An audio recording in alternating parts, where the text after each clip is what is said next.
Dibawalah orang-orang yang lagi mencari Allah ini, yang mencari tapi tidak mengikuti sunnah Nabi, zahir batin, ka alam ma bainas samawati wal ard.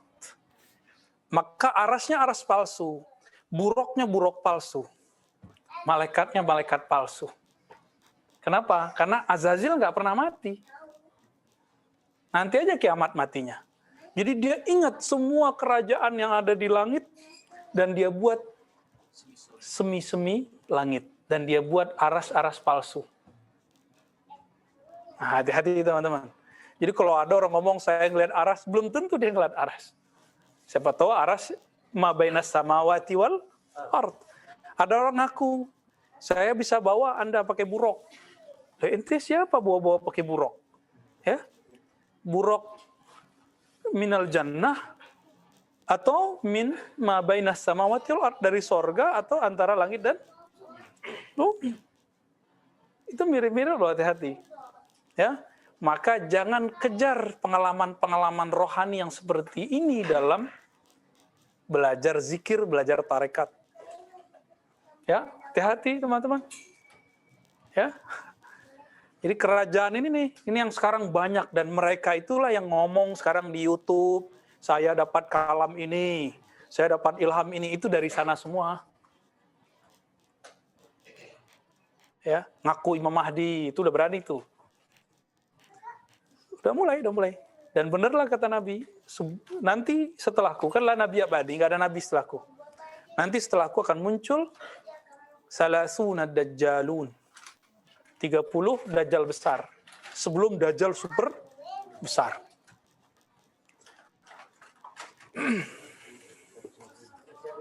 Ya, tiap ya. Tadi antum rekam. Enggak ya, masuk udah live. Oh iya sudah, nggak apa-apa. Halal.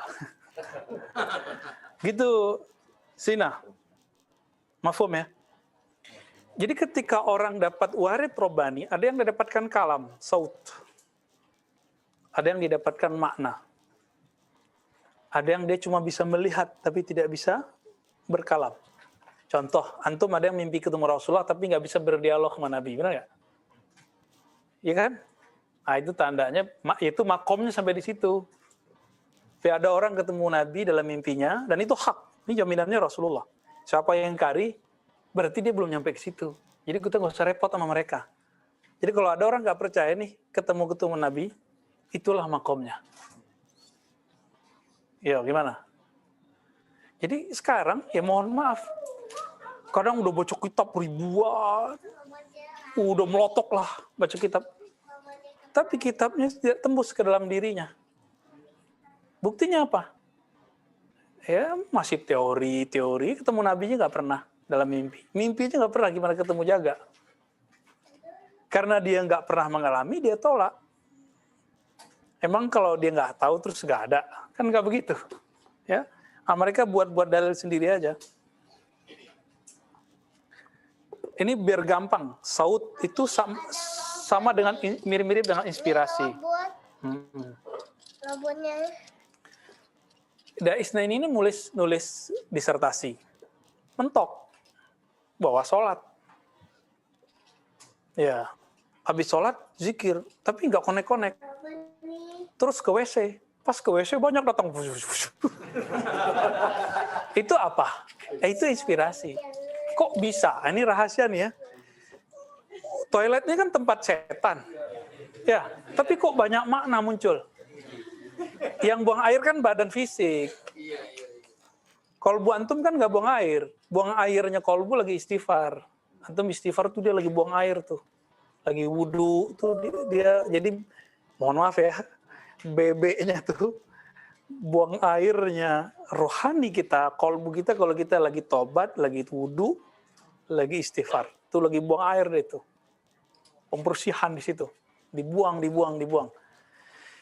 Bisa nggak orang, mohon maaf ya, buang air kalau nggak konsentrasi? Nggak bisa. Nah, itulah sebabnya ide-ide banyak muncul kalau lagi di WC. Rokok, itu lain cerita tuh ya. Saya nggak mau masuk ke bab itu karena itu Daisna ini jawabnya nggak. Ya. Terakhir kita bab apa, Panji? Ibnu Sholihin. Bab keberapa? Sadis wa al-khamsun. Oke, 258. Udah gak usah di atas, di situ aja. Tergempa lagi. Oke, mari kita kirim Al-Fatihah kepada ruhaniyah Al-Imam Surawardi Abu Hafaz Umar bin Muhammad bin Abdullah. Al-Fatihah. Bismillahirrahmanirrahim.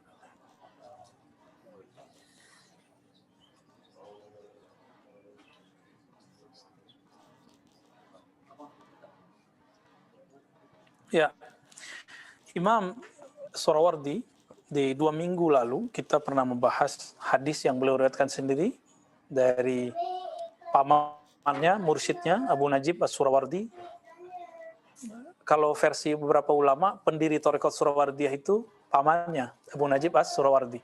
Tapi kalau versi saya bukan. Dia ini Abu Umar Ars. Dua-duanya pernah bermajelis dengan Sultanul Aulia Sidi Syekh Abdul Qadir Al-Jilani. Ya. Oke. Baik. Karena mereka pernah bermajelis dengan Ghaus. Muridnya Ghaus kutub. Maka beliau itu kutub. Murid langsung ya, yang langsung suhbah dengan beliau. Jadi Sultanul Aulia itu beda dengan Sultanul Aulia yang antum sebut istilah-istilah sekarang kan. Fulan Sultanul Aulia, Sultanul Qulub itu beda. Sultanul Aulia beliau mutlak. Pemimpin para wali secara mutlak. Makanya mau sufi nggak sufi sepakat Abdul Qadir Jalani seorang wali. Nggak ada yang nggak sepakat. Hatta Ibnu Taimiyah mengatakan Sidi Syekh Abdul Qadir Jilani qaddasallahu sirrahu. Begitu kalimatnya. Ya, di Majmu' Fatawa. Ya, udah baca sini ya? Nah, itu dalam itu ada kayaknya itu. Buya Asfi sampai di fotokopi kan, tentang bab tasawuf dan suluk dari kitab Majmu' Fatawa karena unik. Benar ya Buya ya? Baik. Sebelumnya kita sudah membahas tentang ayat wa yas'alunaka 'anir ruh qulir ruhu min amri rabbi, ya. Mereka bertanya kepadamu mengenai hakikat ruh. Katakanlah ruh min amri rabbi. Bukan min ma khalaqahullah. Dan saya sudah berkali-kali menyebutkan surat Shad ayat 71, 72, 73, 74. Ya, apa kata Allah? Wahai para malaikat, inni khaliqun basyaran min tin. Wahai para malaikat, sungguh aku ciptakan bashar, insan, daripada tin, tanah. Nih, insan nih, tubuh ini. Ini dari tanah nih, ya. Cuma ada yang tanah sengketa, ya. Ada yang tanah curian. Tapi insya Allah yang hadir ini bukan tanah sengketa, ya. Ya. Iya, tanah liat. Tapi kan jadi semua jenis tanah di muka bumi diambil sedikit-sedikit lalu dijadikan bahan untuk penciptaan Nabiullah Adam. Ya. Semua jenis tanah. Dan nggak ada tanah sengketa ya. Tanah sengketa itu sekarang kalau antum makan korupsi itu berarti menyimpan tanah sengketa dalam diri. Kan sekarang lagi ramai hambalang ya kan. Wah itu yang makan duit-duit begitu tuh makan duit sengketa itu. Ya, kasihan orang begitu. Jadi orang-orang yang korupsi itu lebih jahat daripada orang yang berzina. Kenapa? Korupsi itu mengalir dalam dirinya, lalu dia kalau punya anak, itu anaknya di darahnya ada darah-darah yang dia makan dulu dari makanan itu. Itu lebih bahaya. Kalau orang dosa berbuat yang tadi itu untuk dirinya sendiri. Dia tobat, Allah terima tobatnya. Tapi kalau yang kayak tadi gimana? Dan itu makanya orang bilang dosanya 7 keturunan, itu maknanya. Itu kan istilah aja. Istilah aja. Itu yang kata orang Jawa, bibitnya ini. Itu yang Nabi katakan, tunkal hurmar'ah. Biasanya perempuan ini bukan perintah loh dia di sini. Biasanya perempuan dinikahi karena nasab, hasab, Jamal. Tapi Nabi memerintahkan fazfar bidzatid din, karena yang hakiki dari insan ada dinnya. Din itu ada di ruhnya. Jadi walaupun tanah sengketa, tapi kalau ruhnya sudah bercahaya itu beres itu. Masalahnya gimana beresinnya kan? Nah, itulah Sidi Ahmad Tijani ditanya, waladuz zina bisa nggak jadi wali? Beliau senyum-senyum aja kan. Kalau ketemu amal Al-Kutub Al-Ghaus, ya dipandang beliau aja beres. Ya, sebagaimana seorang sahabat mandang Nabi, percaya Nabi, langsung jadi waliullah. Kalau Nabi memandang ada seseorang, lalu nama orang itu, rupa orang masuk ke kolbu Nabi, itu sudah masuk dalam daftar para aulia Allah. Itulah yang sering diriwayatkan oleh murid-murid Al-Habib Umar, bahwa dulu ada para wali, memandang anak kecil, jadi wali anak kecilnya. Itu maknanya. Ya, kan biasanya diceritakan, kita mandang Nabi, sahabat mandang Rasulullah. Kalau sahabat mandang Nabi aja mulia, gimana kalau Nabi memandang orang itu? Nah, itulah kira-kira. Nah, maka orangnya jadi majzub. Tapi majzub di zaman Nabi, karena Rasulullah yang menahan itu, maka majzubnya nggak bikin sakar. Nggak bikin orang mabuk. Tapi kalau zaman sekarang kan nggak. Mabuk ya mabuk, majzub ya majzub. Ya, teman-temannya Sina kali ada yang majzub tuh ya. Nah, teman-teman, jadi ruh itu beda dengan bashar. Fa idza sawaituhu wa nafakhtuhu fihi min ruhi faqa'u lahu sajidin. Coba lihat, Allah misahin loh ya. Allah pisahin. Jangan ngotot lagi. Kalau ruh itu dicipta, jangan ngotot lagi. Ruh tidak dicipta. Ruh dinafakh. Nafakh beda dengan khalaq. Jadi kita punya sisi abadi dalam diri kita. Tuh bahaya kan bahasa begitu? Ya Allah yang mengabadikan, bukan kita yang mengabadikan. Inilah yang bisa mengarungi lewat dari alam ruh, masuk ke alam janin, masuk ke alam kubur, masuk ke alam mahsyar, masuk ke alam mizan, masuk ke alam semuanya, siratul mustaqim. Kalau cuma pakai tubuh begini hancur. Gak usah begitu deh, ini aja udah ubanan kan? Nah, ini udah ubanan. Antum udah ubanan loh. Udah mulai keriput kan turun. Udah mulai. Kalau tubuh ini nggak cukup untuk berjalan, mengarungi perjalanan. Inilah kata Sayyidina Abu Hurairah radhiyallahu ta'ala anhu. Zadi qalil wa safari ba'id. Zadi qalil, bekalku sedikit, tapi safarku masih jauh. Antum bisa bayangkan. Abu Hurairah 12.000 zikirnya tiap hari. Tiap malam nggak bisa tidur kalau nggak muter tasbih 6 kali puter. Jadi tasbih itu 2.000. Katanya bid'ah ya kan? Ya kalau zikirnya 33, 100 masih bisa begini. Kalau zikirnya Abu Hurairah 12.000, gimana mau pakai jari? Udah 100 bingung ini berapa ratus. Jadi wasilahnya ini ya, angka itu cuma wasilah. Yang penting kan zikirnya banyak. Zikron kasiro. Mau cara apa kan sekarang udah ada zikir yang begitu-gitu ya. Pakai digital ya. Bid'ah. Ni'matil bid'atu hazihi. Itu sekeren-keren bid'ah itu. Ya. Jadi teman-teman, kita ini punya sisi yang dia pengen kembali kepada Allah, sebagaimana tanah ini kena gravitasi, dia ingin kembali kepada tanah. Maka ada dua gerakan di tubuh kita, gerakan sufliyah dan gerakan uluwiyah. Dia ada yang mau turun, ada yang mau naik. Selalu begitu. Selalu begitu. Nah, inilah maksud dari beliau Ma'rifatul Insan di bab 52 wa mukasyafat as-sufiyah, dan kasyaf-kasyafnya para sufi. Nah, ini ditopang oleh kitab yang tadi. Bahwa kasyaf itu ya sangat makul, sangat masuk akal, ya. Ammal mutamassikuna bisyara'i'il ladzina takallamu fir ruh. Mustamsikun, ya. Adapun orang-orang yang berpegang dalam syariat, alladzina takallamu fir ruh, yang berbicara tentang ruh. Faqum minhum. Jadi beliau kan bilang 2 minggu lalu bahwa persoalan ruh itu sa'bun, Sa'bul maram. Itu ribet gitu. Jadi selevel Ibnu Arabi, Abu Omar Surawardi ngaku bahwa ini rumit ini persoalan ruh itu. Ya. Itu tujuan yang susah dicapai.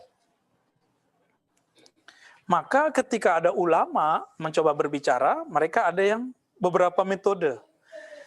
Metode pertama, bitariqil istidlali wan nazar. Ini paragraf yang keberapa ini? Halaman 259, paragraf kedua.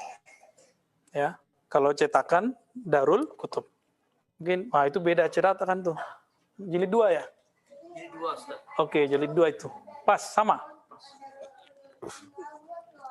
Ada yang menggunakan metode istidlal. Itulah ada isnaini kan. Dan itu keren loh ya, metode istidlal. Jadi hampir sekali dua hari itu nanya, di kitab mana Tat? Di kitab mana Buya? Ya, saya girang juga kan. Masa muridnya semuanya ahli zauq? Harus ada juga yang ahli istidlal. Nanti kan tinggal bagi-bagi kunci. Yang ahli zauq cerita, yang ahli istidlal cerita. Beruntung kalau bisa gabung dua-duanya. Kamil namanya. Ya. Wa qaumun minhum bilisani dzauq wal wajdi la bi isti'malil fikr. Nah, ada lagi kaum yang pakai zauq. Nah, masih ingat epistemologi keilmuan yang diringkas oleh Imam Ghazali yang membuat keilmuan Islam lebih maju daripada agama mana saja sebenarnya secara pencapaian hakikatnya di zaman itu. Zaman sekarang kan orang membid'ahkan ilmu ini, maka mundur. Sekarang kalau ada terjadi kemunduran dalam kitab sejarah, yang dituduh siapa? Sufi. Padahal dari dulu yang menemukan ABCD Sufi. Yang berjuang. Jadi kalau ada terjadi penjajahan, yang tidak Sufi. Padahal yang dulu jadi panglima, yang dulu berjuang memerdekakan semua negeri Islam di santero dunia, itu semuanya Sufi, bertarekat. Nggak ada yang nggak. Antum coba aja baca. Dan yang paling lucu, pejuang-pejuang khilafah hari ini membenci tarekat Sufi. Padahal tokoh khilafah yang dia puja-puja, Muhammad Al-Fatih, itu seorang murid tarekat Sufi. Salahuddin Al-Ayyubi yang mereka elu-elukan, membebaskan Al-Quds, itu penganut tarekat Qadiriyah. Ya, langsung ketemu Syekh Abdul Qadir Jilani. Cuman dia nggak intens ya. Dia intensnya sama khalifahnya, namanya Qutb Alban Wali Majzub. Jadi Wali Majzub ini ada yang bisa jadi backup seorang panglima. Itu dia. Itu sebabnya kayak Wan Sehan, almarhum Habib Ja'far, itu dikejar-kejar sama pejabat-pejabat. Pengen jadi backup. Jadi kurang adab juga nih pejabat-pejabat ini. Dia dekat sama wali, mau backup urusan duniawi dia. Ya kan? Kalau dia pejabat yang bertakwa kepada Allah, dia mendekat ke wali supaya dia selamat di dunia dan selamat di akhirat. Itu yang benar. Maka hati-hati antum. Ini para pengusaha itu akan datang ke wali, datang ke ulama. Para pejabat datang ke ulama. Untuk apa? Liqada'i hawaijihim dunyawiyah. Hanya untuk menunaikan hajat duniawinya. Biasanya datang ke guru saya itu ya. Pak Kiai, Beb, Ustadz, doa dong biar pangkat saya naik. Gitu. Kasih wirid dong, Beb. Mahar berapa deh saya ini? Nanti biar saya jadi ini. Gitu. Itu minta backup. Saya kira hanya fenomena baru. Ternyata Imam Sya'rani dalam Al-Matbuliyahnya dan As-Sunan Al-Kubra dan beberapa kitab-kitab yang lain cerita itu. Yang paling cemen apa? Mau melet orang datang ke wali. Ya, nggak level lah ya. Ada yang metode pertama, hissi. Imam Ghazali ya. Empirik. Nah, ini orang-orang filsafat dahriyah. Itu sebenarnya musuh filosof, musuhnya Aristo. Kelompok materialisme. Kedua, akliyah, rasio. Jadi, kalau yang tadi saya lihat, saya percaya. Kalau saya nggak lihat, saya nggak percaya. Itu yang pertama. Ya, makanya ada orang-orang mulhid, ateis, itu nggak percaya ada Allah. Kenapa? Nggak kelihatan kok, gitu. Jadi sebenarnya orang ateis itu ajhalun nas wa ahmaquhum. Orang paling bodoh di dunia itu, dunia akhirat loh ya, itu ateis. Loh kenapa? Loh mereka orang barat, nggak ada urusan mau barat, mau beret. Karena dia nggak pakai akalnya. Jadi orang ateis itu, dia menjadikan pandangan fisiknya seperti akal. Itu. Yang pakai akal siapa? Filosof. Ra'isul falasifah siapa? Socrates, Platon, sama Aristo. Aristo lah jami'. Jadi kalau boleh disebut kutubnya para filosof, itu Aristo. Tapi itu bukan wali lah ya. Kutub, ya berarti pakarnya. Itu siapa? Aristo. Fenomenal. Ibnu Sina itu kan pengikut Aristo. Ibnu Rus pengikut Aristo. Jadi kalau ada orang mengkritisi Imam ahli hadis, Ibnu Rus nggak marah. Tapi kalau ngkritisi Aristo, ngamuk-ngamuk. Ngamuk-ngamuk Ibnu Rus sebelum dia ketemu Ibnu Arabi. Ya, kan belakangan dia ketemu Ibnu Arabi, berubah ya. Lalu ini namanya apa? Ini namanya madarik akliyah. Jadi sumber akal. Saya berpikir, saya tahu. Nah, ini jadi simbol siapa? Ya, Descartes. Ya. Descartes. Apa kata dia? Saya berpikir, maka saya ada. Kata Ghazali, saya berpikir, maka saya tahu. Saya tahu, maka saya manusia. Sama. Itu juga. Maka Descartes dituduh oleh para peneliti dulu plagiasi. Ya sebenarnya enggak sih. Kebetulan sama aja. Orang kalau menggunakan akalnya akan menemukan hal yang sama. Ya, jadi itu bukan dia plagiat. Jangan sok-sokan dulu. Ya, oh orang Islam nih dulu diambil sama Descartes. Ya Descartes memang bisa bahasa Arab dia. Dia bisa bahasa Arab. Orang Perancis itu biasa bahasa Arab. Ya, orang Jerman itu biasa bahasa Arab. Antum sholat pakai bahasa Arab, giliran baca Arab, kabur. Ya kabur di mata, bukan kabur kaki. Yang ketiga tajribah. Inilah ilmu kedokteran, ilmu eksak terapan. Semua ilmu eksak terapan di situ. Kayak lagi rame apa? Kustul Hindi. Ya, kalau lagi rame nih berkat Ustadz Adi Hidayat. Ya, dia kan eksperimen 6 bulan. Versi dia 100% bermanfaat. Itu hasil apa? Tajribah. Ya, saya rasa dia menjaga keyakinannya ke hadis Nabi. Biasanya kalau dalam pengetahuan kan nggak ada yang 100%. Biasanya kurang dikit gitu. 90, berapa gitu ya, 95. Tapi Ustadz Adi yakin, kenapa?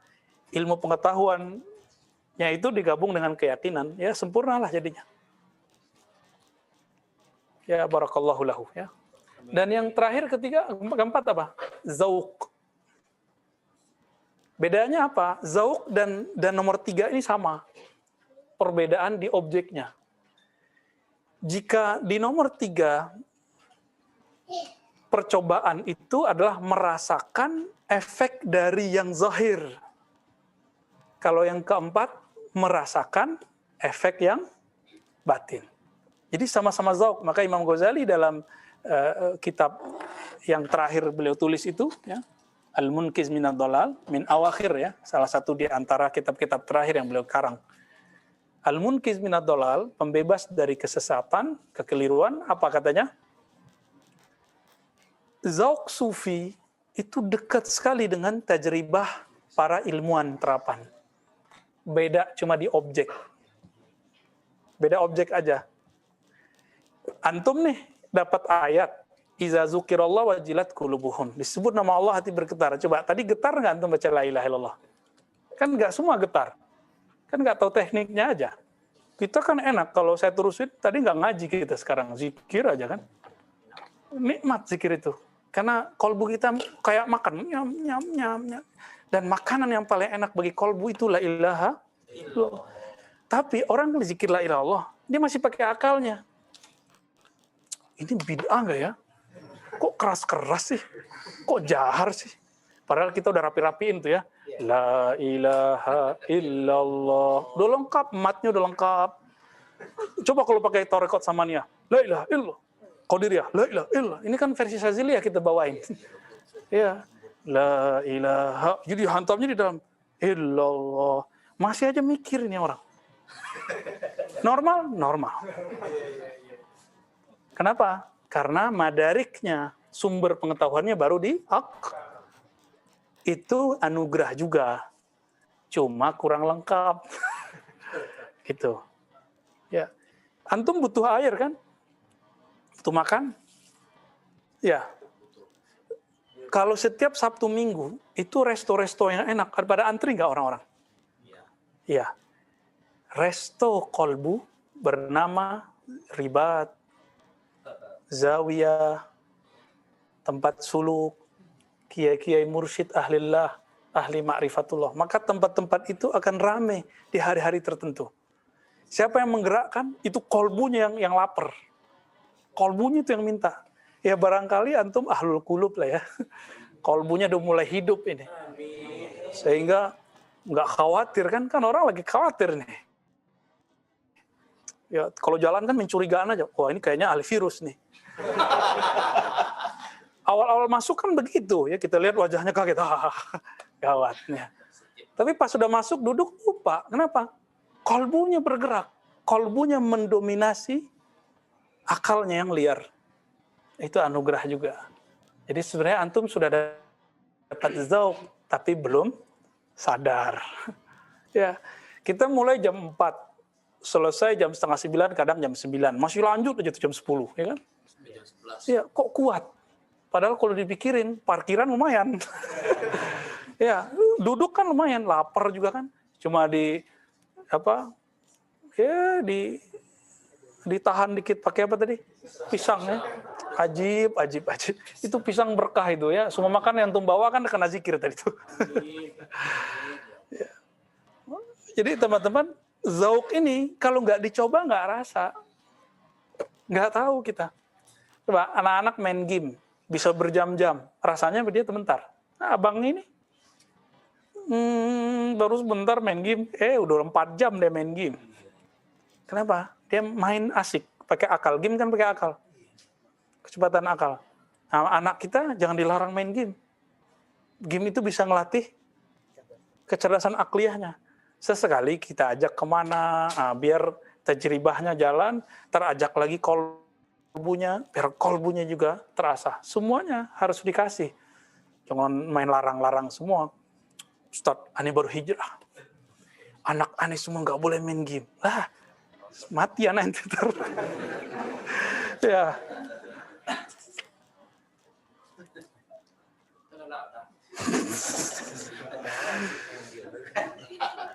Wih, abun-abun masih suka main game coba.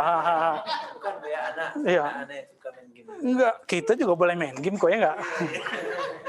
Banyak kawannya. Kalau antum ngaji sama Malamatiyah mungkin main kartu. Dulu game orang kan kartu. Catur, main biliar, siapa tahu. Main koa. Orang sini mana tahu koa. Ya, domino apa tuh? Gaplek tuh. Kalau sekarang kan yang keren apa namanya? Jeep apa? PS. Mungkin nanti antum akan diuji. Masa wali main PS gitu kan? Itu Malamatiyah tuh. Jadi kalau dia wali sufi, mainannya kitab. Oke? Kalau dia sufi, mainannya apa? Kitab. Kalau dia wali Malamatiyah, dia main apa aja, kolbunya selalu koneksi dengan Allah. Jadi kita disindir oleh Imam Ghazali di kitab Ihya itu kan ada tentang babus sama. Ya, tentang sema, seni sufi. Apa kata beliau? Jadi dinukillah salah satu kalam dari ulama. Siapa yang membedakan antara suara burung dengan suara anjing, suara musik dengan suara guguk, maka orang ini masih terhijab kepada Allah. Jadi ya mohon maaf, antum yang masih, ya kan lucu, mengharamkan musik, tapi instrumennya instrumen bunyi burung. Atau bunyi zu. Ya semuanya kan musik juga itu. Ya. Betapa ya makhdu. Anda tertipu. Ya. Kita dengar radionya. Pembatas acara A dengan acara B, itu instrumen-instrumen suara-suara burung, bunyi air. Loh sama aja, bunyi air alami.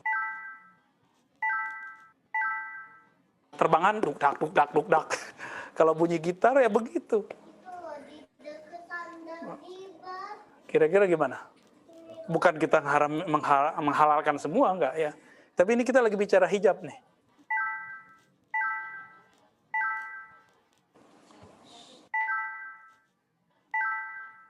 Kusufi imsak an dzalik wa ta'addub bi adab. Nah, ini antara ahlul istidlal dengan ahlul zauq. Ahli rasio mencoba berpikir tentang ruh. Jadilah kayak Ibnu Sina.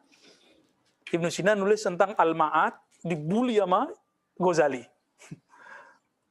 Karena teorinya Ibnu Sina nggak nyambung dengan akidah Ahlus Sunnah. Ya iya, dia bukan Ahlus Sunnah, ya kan? Dia kan dibilang Sunni, cenderung tasyayyu, dibilang tasyayyu, kok ada tasannunnya, nyunnahnya. Jadi ternyata dia sudah bangun akidah sendiri. Siapa? Ibnu Sina. Ismailiyah udah enggak juga. Ya, dibilang dia Ismailiyah, dia enggak terlalu enggak meyakini ismatul a'immah, kemaksuman para imam. Kan syarat seorang itu Syiah. Nah, antum nih dituduh Syiah, senyum-senyum aja. Kenapa?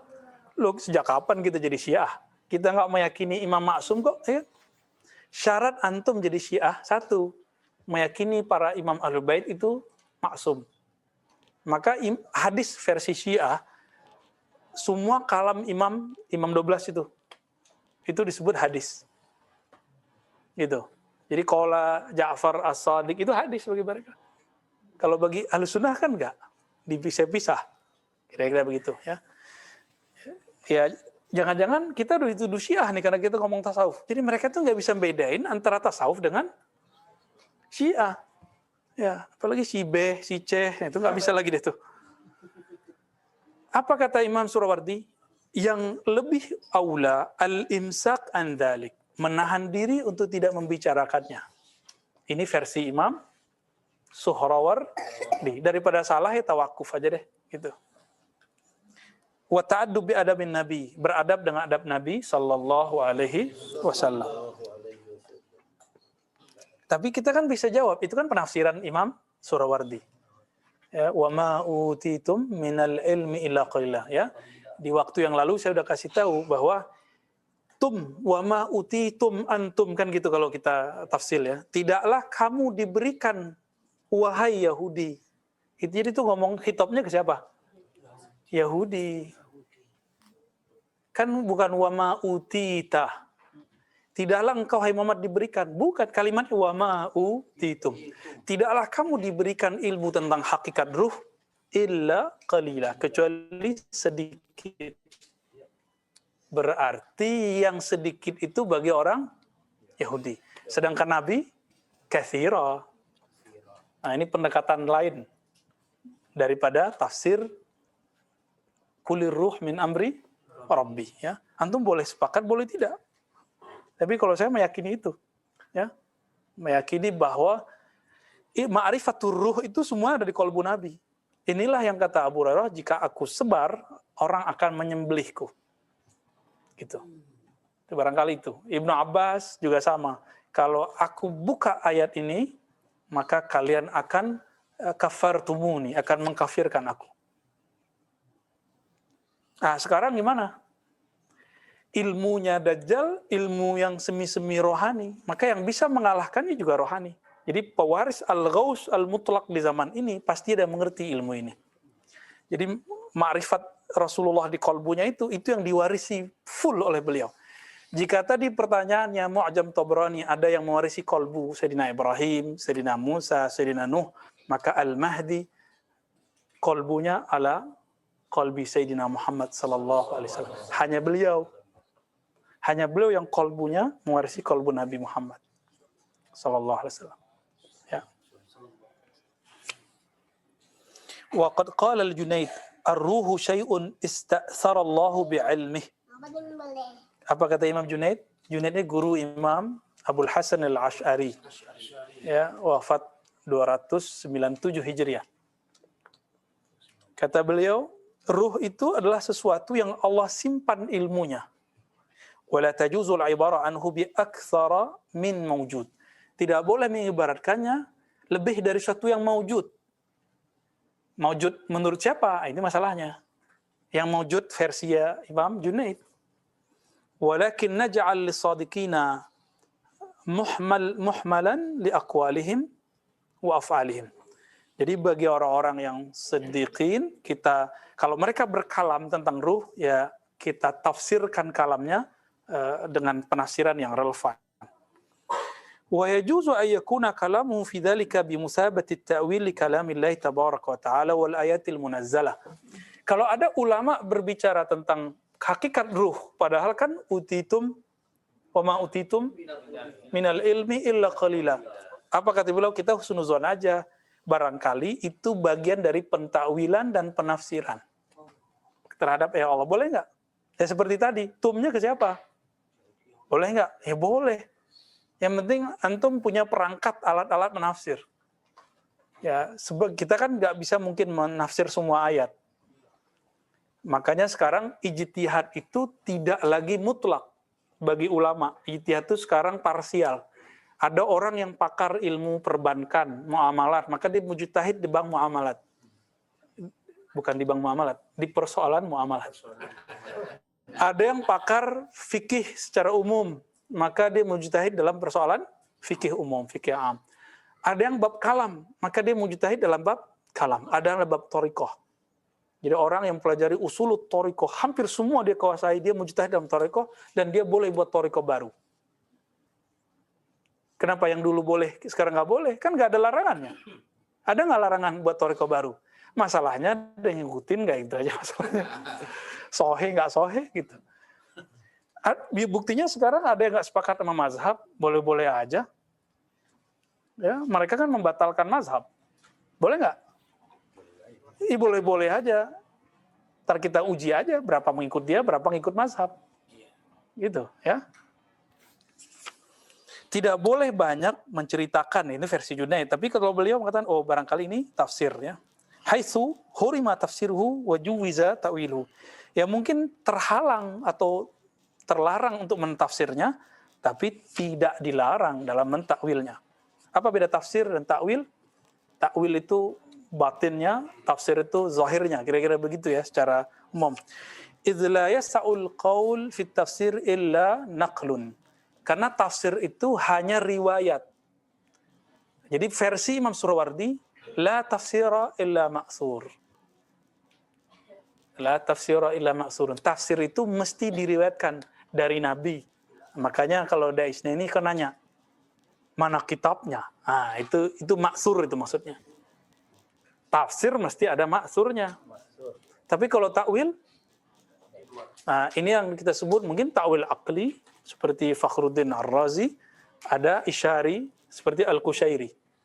Ya, antum kalau mau lihat pentingnya tafsir Isyari, baca kitab Ar-Risalah Al-Laduniyah karya Imam Al-Ghazali. Bahwa penafsiran ahli-ahli akal ini, ahli-ahli riwayat, mesti di cross check secara zauq kebenarannya. Jadi bagi Imam Ghazali, kebenaran ahli akidah, ahli fikih, ahli-ahli itu hanya pembuktiannya adalah Isyari. Tapi mereka kan menghantam Isyari, bagi mereka nggak ada Isyari, karena dia nggak tahu apa itu Isyari. Ya, yang paling saya nggak sepakat ketika kita temui dalam Itqan Imam Suyuti disebutkan tafsir Isyari bukan tafsir. Ya, mungkin kalau tafsir secara umum nggak, tapi dia takwil. Mungkin disebut nanti takwil Isyari.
patuh sama gurunya.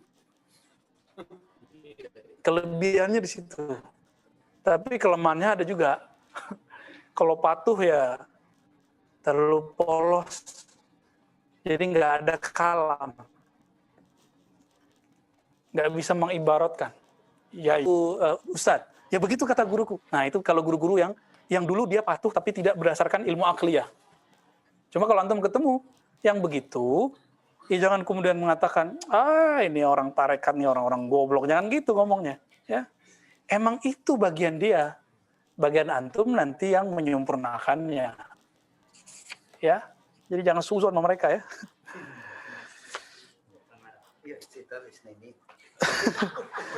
Amma ta'wil fatamtaddul uqula ilaihi bil ba'id tawil ya. Jadi takwil itu mesti ada perungan akal. Jadi ukul ini bukan satu akal. Ternyata dalam diri kita tidak hanya ada satu akal. Di filsafat nih, saya nggak pakai itu ya, tapi saya jelasin aja.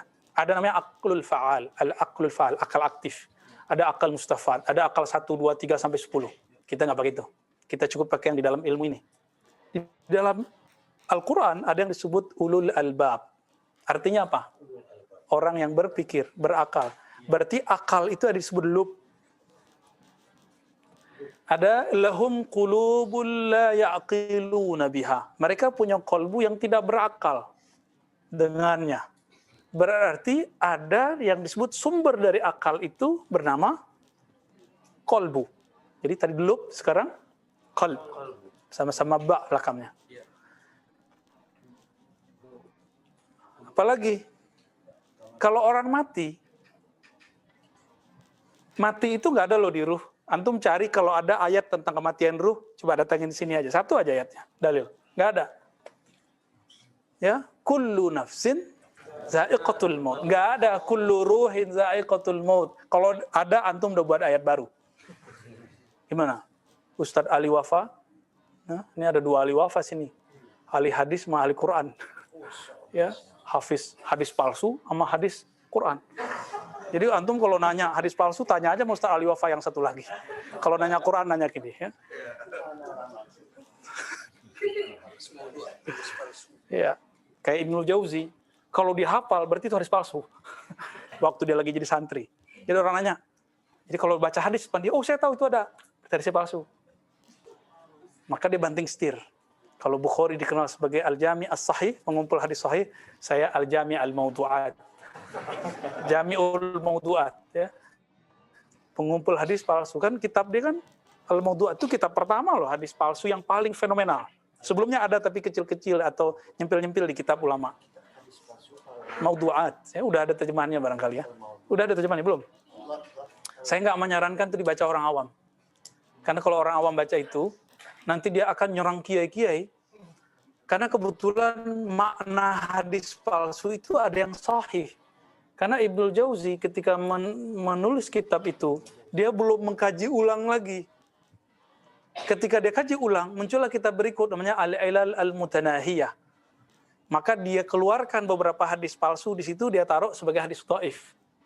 Jadi dia merevisi. Jadi antum harus punya kitab yang kedua, Al-Ilal Al-Mutanahiyah. Mampus kita, kata Donald Trump. Ya. Semuanya udah ada PDF-nya ya. Udah ada PDF-nya, tinggal enak hidup sekarang. Jadi kita beruntung hari ini hidup. Coba kalau antum hidup zaman Ibnu Jauzi, nyari hadis harus pindah dulu dari Baghdad ke Kairo. Muter lagi ke Yaman, pakai onta. Kalau musim dingin, Masya Allah ya. Sekarang ya cukup kena hujan aja depan situ kan. Saya ngirain kalau hujan, tadi kan kita agak telat. Wah hujan nih. Ada yang ngaji nggak ya? Dalam hati jawab, kalau mereka ahli kolbu pasti datang gitu ngomongnya. Wih datang juga. Karena kalau nggak ada santapan kolbunya di dalam, pasti nggak datang. Wah hujan males. Nggak ada panggilannya. Ya, Alhamdulillah. Jangan senang dulu.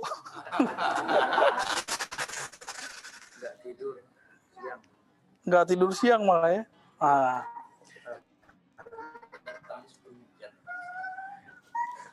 Apa kata beliau, teman-teman? Ini berdua rame aja dia. Ntar kita pisahin ya tuh di sini. Qala Abu Abdillah An-Nabaji, ar-ruhu jismun yultafu 'anil hissi wa yukbaru 'anil lamsi wa la yu'abbaru anhu bi akthar min mawjud. Wa huwa in muni'a 'anil ibara faqad hukima bi annahu jismun fa ka'annahu ubbira anhu. Nah, ini dia main-main ini. Jadi di ujung dia bilang, ruh itu nggak bisa diibaratkan. Tapi dia berusaha mengibaratkan. Apa ibarat versi Imam Abu Abdillah An-Nabaji? Ini namanya benar nih. Di situ tahqiqnya Nabaji. Nayaji, Nayahi. Waduh, di kitab itu apa? Benar Nabaji. Sahih? Taib. Karena saya belum tahqiq nih siapa hadzal rajul, hadzal qail ya. Biasanya kita kalau ketemu nama orang nih ngerti langsung nih siapa ya. Ini ketemu nama yang kita belum cek nih siapa An-Nabaji. Ar-ruh itu jismun yultaf anil his. Jadi ruh itu versi dia, ini versi dia loh, bukan versi saya. Itu jisim, benda. Yang dia tidak bisa dicapai oleh indera. Maka disebut yultafu anil his. Dia lebih halus sehingga nggak bisa dicapai oleh, ya benar nggak nih? Dia bilang ruh itu jisim. Nah, sekarang kita tanya. Jadi teman-teman cara buat definisi itu wajib belajar mantik. Kalau nggak belajar mantik, antum pasti keliru mendefinisikan sesuatu. Kalau hukum Islam wajib belajar usul fikih. Kalau nggak haram menjadi mufti. Jadi antum masuk nih ke MUI, masuk komisi fatwa. Coba khatamkan lagi kitab-kitab Al-Waraqat, ya. Kemudian Al-Imad, Al-Mu'tamad. Oh, itu kitab-kitab wajib. Al-Mankhul, ya. Semua kitab Al-Musasfa, wajib baca itu. Kalau enggak, keluar aja dari komisi fatwa. Karena mufti, langkah kakinya, satu langkah ke depan sudah nar. Ya. Jadi apa makna jism? Al-jismu ma yatakawwan min jawharaini fa aksar. Jism itu yang terdiri dari dua jauhar, dua inti atom, atau lebih.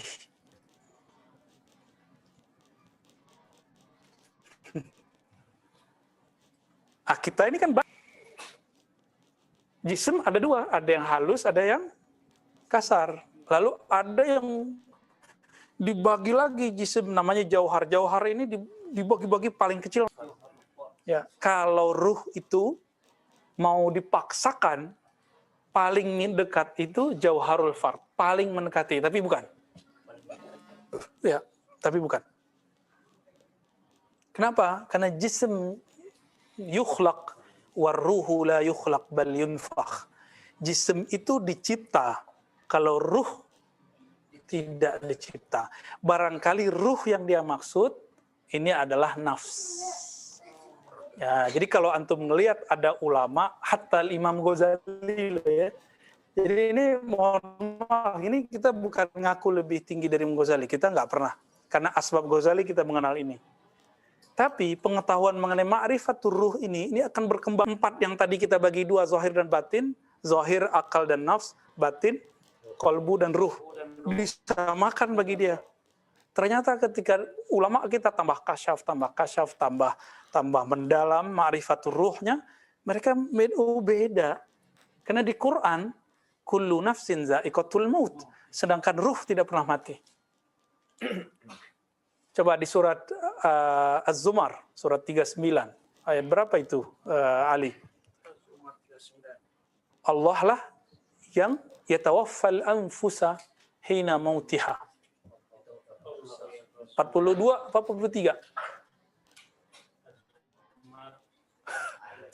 Ya, itulah ya. Allah lah ya yang mewafatkan jiwa-jiwa saat dia mati. Ya, saat dia tidur, makanya kita tidur disebut mati. Bismikallahumma ahya wa amut.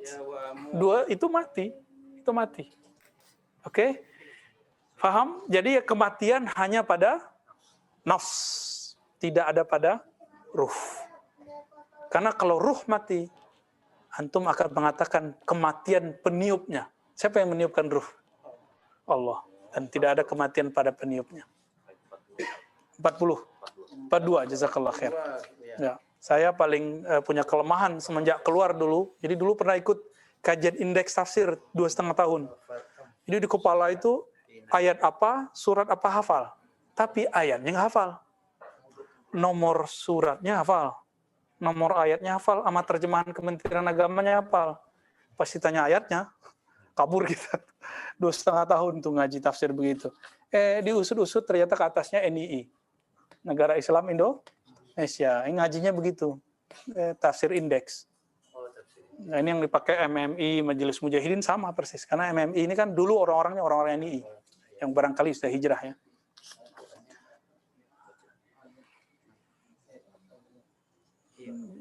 Kata Ibnu Athaillah, ini bukan Ibnu Athaillah Sekandari, ini Ibnu Athaillah yang sebelumnya. Ya.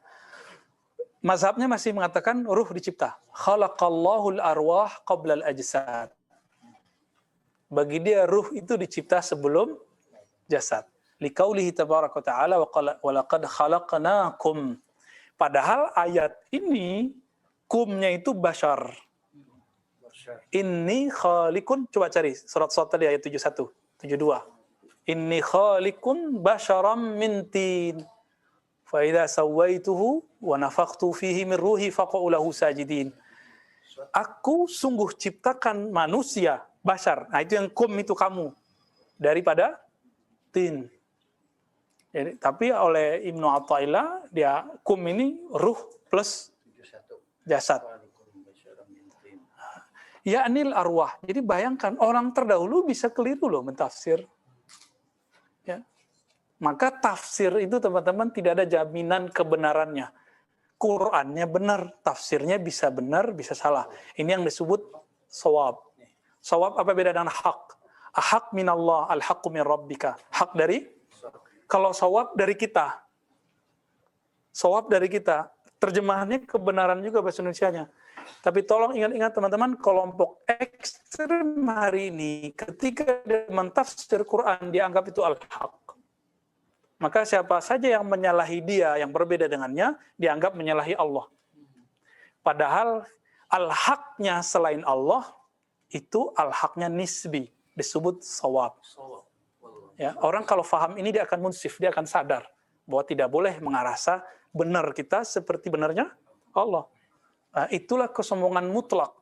Maka orang yang merasa seperti ini, di dalam dirinya ada iblis. Mereka lah yang disebut syayatinul insi. Ya, mereka juga yang disebut Imam Ghazali ulama usu. Ulama yang yang merasa paling benar. Ya, yang dalam kolbunya ada hasad. Ya. Teman-teman, ulama itu kalau hasad lebih berbahaya daripada orang awam. Orang awam paling-paling ya actionnya datang-datang ke dukun, ya kan? Kalau ulama bawa ayat, itu masalahnya. Bawa ayat ini loh repot. Sama nih ya, semuanya dia mengatakan ini makhluk. Nah, tapi di sini ada kalam.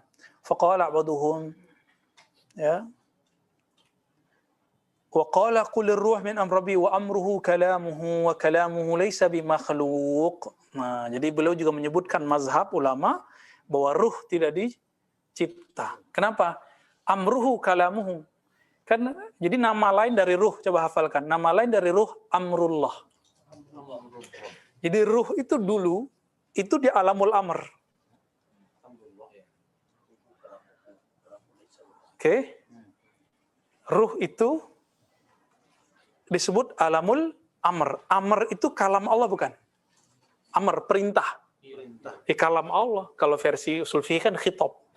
Kalau versi Quran kun. Yang bukan di suhuf, Ustaz. Ya. Hah? Yang bukan yang di suhufnya kan. Yang di Bukan yang di teks Al-Qur'annya kan, tapi yang di lafal. bukan, itu yang kalam zati. Kalam zat Allah Ta'ala. Kan kalam Allah itu ada yang sudah diibaratkan oleh makhluk. Maka ibarat si makhluk ya makhluk. Tapi kalam Allahnya nggak makhluk. Nah, ini akidah Ahlussunnah. Kalau Mu'tazilah kan main hantam semuanya makhluk. Maka makhluk berdiri dalam zat Allah. Berarti Allah kena cancer. Ya, ada sesuatu selain dirinya di dalam dirinya.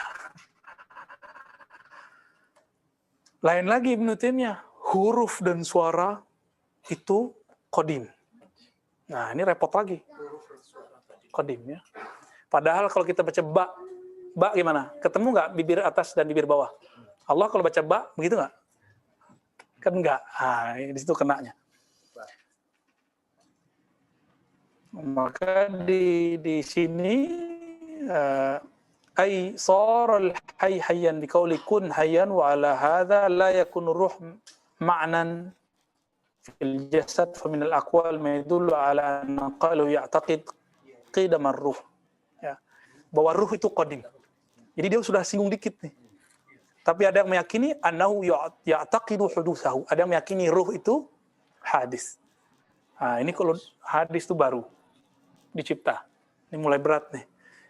Jangan sampai kesalahan memahami ini membuat orang membenarkan perkataan di dalam diriku ada Allah. Itu bahaya. Ya.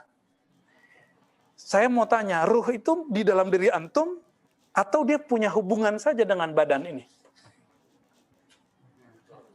Kalau nggak tahu bilang nggak tahu. Ya nggak tahu ya sudah. Ini yang disebut kulir ruh min amri Rabbi, itu maknanya. Ya kalam saya kan ngikut kalamullah. Allah bilang hubungan ruh kamu dengan diri kamu itu min amri, itu hubungan tiupan dengan sang peniup. Ya, apa hubungannya? Antum nggak ketemu kan sama yang meniup? Nggak kebayang kan? Karena kita tidak tahu hakikat zat dari yang meniup, maka kita tidak akan pernah tahu hakikat dari ruh. Nggak usah jauh-jauh deh. Udah pernah ngeliat jantungnya sendiri belum? Merem terus masuk ke dalam diri ngeliat jantungnya nggak? Nggak ada kan? Nggak ada. Berarti tubuh yang fisik pun kita nggak tahu semua. Apalagi diri yang hakiki ruh. Itu maksudnya kulir ruhu min amri Rabbi. Kalau Allah kasih tahu di zaman sekarang berarti antum wali. Ya, ini kata kunci. Man huwal wali? Man ruziqa bi ma'rifatir ruh. Itu definisi saya. Ya. Wallahu alam nih. Tapi kira-kira kalau dirumuskan, siapakah wali hakiki? Orang yang berikan ma'rifatur ruh. Inilah man arafa nafsahu faqad arafa rabbahu. Imam Ibnu Qudamah yang mengikhtisar dari ikhtisar Ibnu Jauzi terhadap Ihya Ulumuddin, dia agak muskil dengan kalimat ini, agak meragukan kalimat ini. Apa kata dia? Kita ganti aja. Man arafa qalbahu arafa rabbahu. Yang kenal qalbunya, dia kenal Rabbnya. Itu justru peningkatan. Karena kalimat yang ada selama ini, man arafa faqad arafa rabbahu. Ketika Ibnu Qudamah ngomong, man arafa qalbahu, itu dia naik tuh. Siapa yang kenal qalbunya, dia kenal yang bolak-balik qalbu. Naik lagi nih, man arafa ruhahu arafa nafikhahu. Siapa yang mengenal ruhnya, dia akan mengenal yang meniupkan rohnya. Itulah walayah hakikiyah. Dan itu yang punya cuma al-ghaus, al-kutub al-ghaus. Ya, hakikat ruh itu. Ruh itu ada zatnya, ada sifatnya, ada fiilnya, ada namanya. Di manakah pengertian kita mengenai ini ruh, disitulah ma'rifat walayah kita. Zatnya ruh yang tahu cuma al-kutub al-mutlaq, al-ghaus. Kalau namanya ruh, ini wali bisa tahu, wali kutub, wali abdal bisa tahu. Fiilnya ruh, sifatnya ruh. Kalau udah sampai ke sana, ruh itu dia tidak berpisah. Tidak akan mungkin terpisah dari yang meniupkannya. Maka kalau antum udah koneksi dengan ruh, ittasalta billah, ini yang disebut wusulan haqiqiyan. Jadi kalau orang sudah terkoneksi dengan ruhnya, maka dia langsung otomatis terkoneksi dengan sang peniup ruh. Inilah yang disebut wusul hakiki. Wusul ini pun cuma hak dari al-kutub al-ghaus. Pasti keturunan Rasulullah al-ghaus. Zahir batin. Kalau antum kita ini paling nurnya atau ruhnya bisa terkoneksi dengan Nabi, bernasab ke Nabi. Tapi kalau fisik kan enggak usah iri, gitu aja kan. Gimana? Jadi udah tahu wali siapa? Jadi wali bukan kata orang yang bisa terbang, yang kebal, yang jenggotnya panjang, yang serbannya tebal. Ya kalau ada wali begitu, berarti dia memakai wali sufi. Karena ada yang nggak begitu. Ya, ada yang dia mungkin pakai malamatiyah tadi, menzohirkan semua yang kita nggak suka depan dia. Ya, kayak ada Donald Madais ini kan berat kalau ketemu beliau. Karena ahli fikih, pernah ngaji fikih. Itu guru fikihnya, itu mutasyadid. Mutasyadid kan bahasa kerennya. Ya. Kalau bahasa nggak kerennya apa? Ya. Jadi terlalu ketat dalam fikih.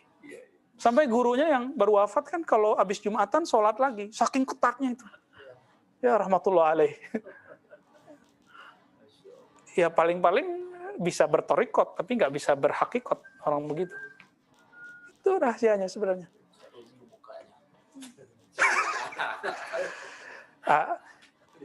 Kita punya amanah untuk ya nyolek-nyolek dikit lah.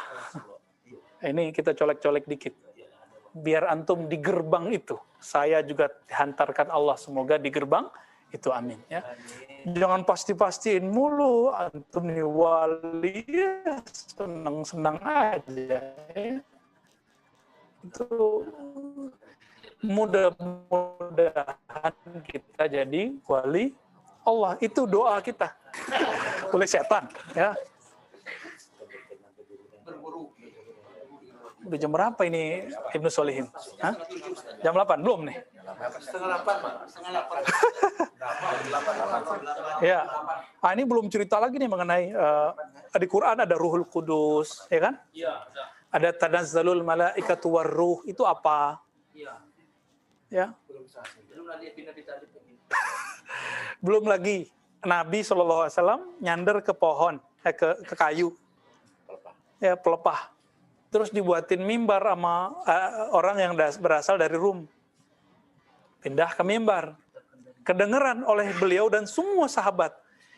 Si kayu tempat sandaran beliau nangis. Kayak Husaim nangis. Gimana? Itu siapa itu? Nah, kita belum cerita kan? Bahwa ternyata di pelepah yang kita anggap sudah mati, di kayu yang kita anggap sudah mati, ini kan menurut kita benda mati. Coba antum ganti ini dengan sofa baru. Itu dia nangis ini. Iya. Walaupun ini udah mulai turun nih kan. Udah minta diganti deh ini. Dia nangis dia kalau diganti. Iya. Nabi ngomong, tanya. Dan itu kedengaran oleh sahabat. Kamu pilih bersamaku di sini atau di surga. Walaupun di sana ada ruh. Jadi di alam semesta itu kita bagi aja ya, ada manusia, ada hewan, ada tumbuhan, ada benda mati, benda jamadat, bukan benda mati, benda kaku. Oke, 4 aja. Kita belum masukin jin, belum masukin malaikat, kita belum masukin ruh yang ahli ruh. Insan, ada ruh di dalamnya. Hewan ada ruh di dalamnya. Nama ruhnya ruhul hayawan. Ruhul hayat. Ruh kehidupan. Oke. Apa yang ada pada tumbuhan? Ruhun nabati. Apa yang ada pada jamadat? Ya. Ruh apa yang ada di jamadat, di alam benda-benda? Kan yusabbihu lillahi ma fis samawati wal ard. Kalau boleh diistilahkan ruhut tasbih. Kalau boleh diistilahkan ya. Ya, itu sahat ta'bir. Ini bisa jadi disertasi sendiri tuh dari Isnain itu. Ini nama ruhnya apa? Kalau ruhul hayawani itu sudah diistilahkan dulu oleh Sidi Ahmad Tijani. Ya, qaddasallahu sirrahu. Kalau ruhun nabati sudah duluan Imam Ghazali. Ya. Ruhul hayawani juga pernah disebut oleh Imam Ghazali. Jadi Imam Tijani ikut ke sana. Tapi beliau punya istilah satu yang ajib. yang diambil dari ilmu Jabarut. Apa yang membedakan kita dengan binatang? Di dalam ini ada ruh. Jadi ruh ini berlapis. Ada ruhul hayawan, ruh hidup, ruhul hayat. Ada ruh namanya ruhul kudus. Kalau saya makanya pakai alif lam, ar-ruhul kudusu. Kalau Jibril, ruhul kudusi. Kalau ini ar-ruhul kudusu, roh yang kudus. Itulah yang ditiupkan oleh Allah. Nah, ruhul kudus ini, teman-teman, itulah yang arif billah, yang dia kenal Allah. Itulah yang menyaksikan dulu, ra'aitu rabbi, ya, syahidna, aku melihat Allah. Langsung musyahadah dengan pandangannya ruh, dengan basornya ruh. Itu ruh itu, namanya ruh, ar-ruhul kudus. Ya, pakai ya, ar-ruhul kudusi.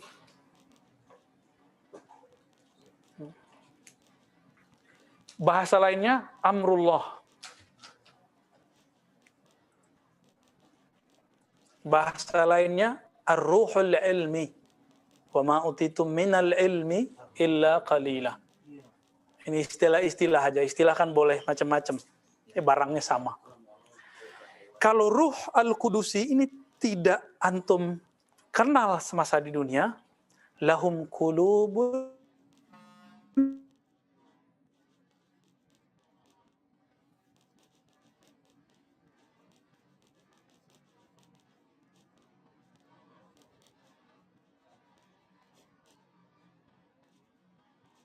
la yaqiluna biha. Maka mereka punya kolbu tapi tidak dipak. Jadi binatang itu kenapa nggak boleh kita tabrak walaupun si guguk anjing? Karena dia punya ruhul.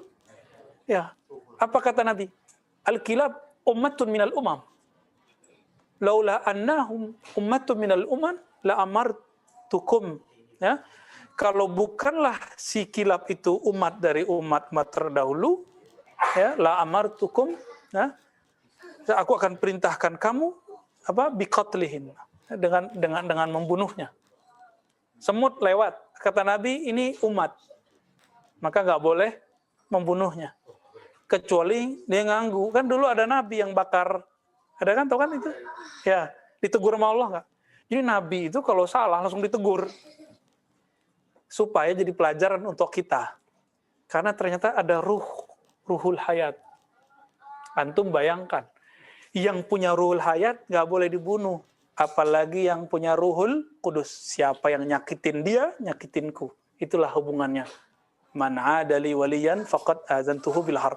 Yang nyakitin waliku, yang ruhul kudusnya sudah dia kenal. Karena saat itu menyakiti dia, menyakitiku.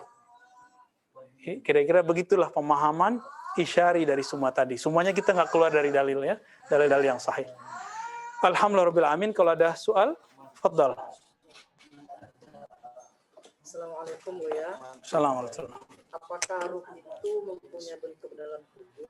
Pernah dengar dari seorang ustaz, beliau menukil dari kitab Ihya, katanya letaknya di jantung dan berwarna agak gelap. Apakah benar? Mungkin salah nukil kali ya. Jadi ini pertanyaannya, ruh itu ada bentuk nggak? Justru Imam Ghazali mengatakan ruh itu nggak ada bentuknya. Dan nggak diketahui hakikat hubungannya antara ruh dengan badan. Itu kalam Ghazali. Gitu. Jadi ruh itu posisinya di jantung, bukan. Si jantung itu punya koneksi terdekat dengan ruh, iya. Yang pasti di jantung itu ada ruhul hayat, maka jantung bisa berdenyut. Nah, ini penjelasan mati suri. Orang mati suri itu ruhul hayatnya belum dikembalikan, tapi ruhul kudusnya masih ada. Gitu ya. Ya, ada orang mati suri, dia ruhul hayatnya belum dipisahin. Jadi kematian itu dalam bab ruhi itu hanya perpisahan roh dengan badan. Gini, kalau temannya asik, mau pisah nggak? Enggak. Sakit-sakitan, tubuhnya udah rusak, tinggal aja deh gitu. Ya, kira-kira begitu. Apalagi ruhnya sudah dikasih tahu, kamu nanti bakal begini setelah ini. Ruhnya pengen cepat meninggal itu. Ya, kira-kira begitu. Karena ruhnya mengenal dirinya. Begitu dulu deh. Ya, lanjut. Digantung-gantung dulu ya. Assalamualaikum Bu ya. Saya Assalamualaikum. bertanya dari Imam Muhammad. Pertanyaannya dua Bu. Apakah seorang wali dapat menembus 70.000 hijab dengan Allah SWT? Masya Allah. Pertanyaan berat ini ya. Apakah wali bisa menembus 70 hijab? Itu kan ada hadis, tapi hadisnya dhaif ya. Tapi maknanya sahih. Inna lillahi sab'ina alfa hijabin. Ya, gitu hadisnya ya. Sina, benar? Dhaif kan? Benar, pakal hadis dhaif mana nih? Orang daerah sunnah. Nih satu daerah sunnah. Sahih. Benar Ali. Sahih. Sahih apa dhaif? Ada sab'ina, ada isyrina. Ada isyrina. Tapi semuanya dhaif. Semuanya dhaif tuh kan. Dhaif nih. Secara ilmu hissi, secara ilmu riwayat hadis. Tapi dicek oleh ahli zauq, benar 70.000. Tapi 70.000 itu zulmatan wa nuran. Di zulmah ada 70.000, di nur ada 70.000. Jadi zulmah itu hijab, nur itu hijab. Antum punya ilmu itu hijab. Makanya banyak orang punya ilmu, ilmunya membuat dia takut untuk menempuh ilmu yang berikut. Wah, takut gila gitu. Coba ada yang gila nggak selama ngaji dari sini? Dulu tambah girang ya, tambah penasaran. Kok kitabnya gini-gini aja, pas dijelasin kok beda? Kok nggak ada tanggapan gilanya? Ya, justru Pengen. malah pengen gitu. Kalaupun gila, gilanya disebut saker. Gilanya gila cinta. Ya Rob.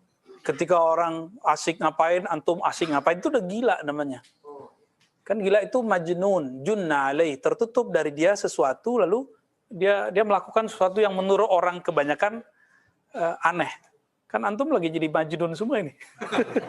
Ayuhal majnun. Mungkin nggak tembus. Jika itu Sayyidina Rasulullah, mungkin.